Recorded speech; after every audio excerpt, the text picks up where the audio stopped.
ఇంకోటి ప్రతిపక్ష హోదా కోసం కోర్టుకు పోయాడు. శాసనసభలో ఉన్న సీట్లలో 10% మంది గెలిస్తే ఆ పార్టీ ప్రతిపక్ష హోదా ఉంటుంది. 1994లో కూడా మేము మొట్టమొదటిసారి ఎమ్మెల్యేలు అయినప్పుడు ఉమ్మడి ఆంధ్రప్రదేశ్లో 294 సీట్లు ఉన్నాయి. ఆ రోజు అంటే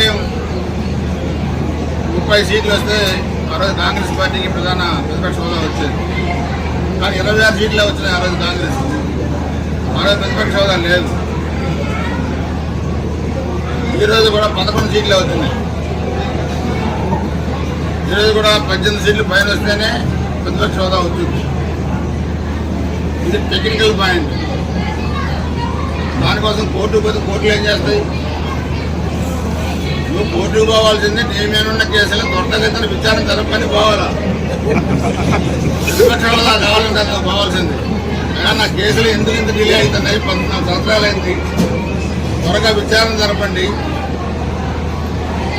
నాకు ఏ జైలు ఖాళీ ఉందో చూపిస్తే వెళ్తానని చెప్పాలి. ప్రతిపక్ష హోదా కావాలంటే టెక్నికల్ పాయింట్. అధికారంలో ఉన్నప్పుడు ఒళ్ళు దగ్గర పెట్టుకుంటే కలిసి ప్రతిపక్ష హోదాన్ని వచ్చేది. ఒళ్ళు దగ్గర పెట్టుకుంటుంది కాబట్టి ప్రతిపక్ష హోదా కూడా లేదు. ఇంకా ఓడిపోయినా కూడా సిగ్గు లేకుండా రౌడీ షీటర్ చనిపోతే యాగి చేశాడు, కానీ బాబా చనిపోతే అప్పుడుగా న్యాయం చేయమని అడగాలి. ఇటీవల రాక్షసత్వం పెళ్లి సిద్ధాంతాలు ప్రజలు తెలుసు. నిరంతరం ప్రజల సమస్యలపై గలమెత్తుతున్న పీవీఆర్ న్యూస్ తెలుగు ఛానల్ 4వ వార్షికోత్సవం శుభాకాంక్షలు తెలియజేస్తున్న బొడ్డు చిన్న నరసింహారావు, ముదిరాజ్, 23వ వార్డు, మాచర్ల.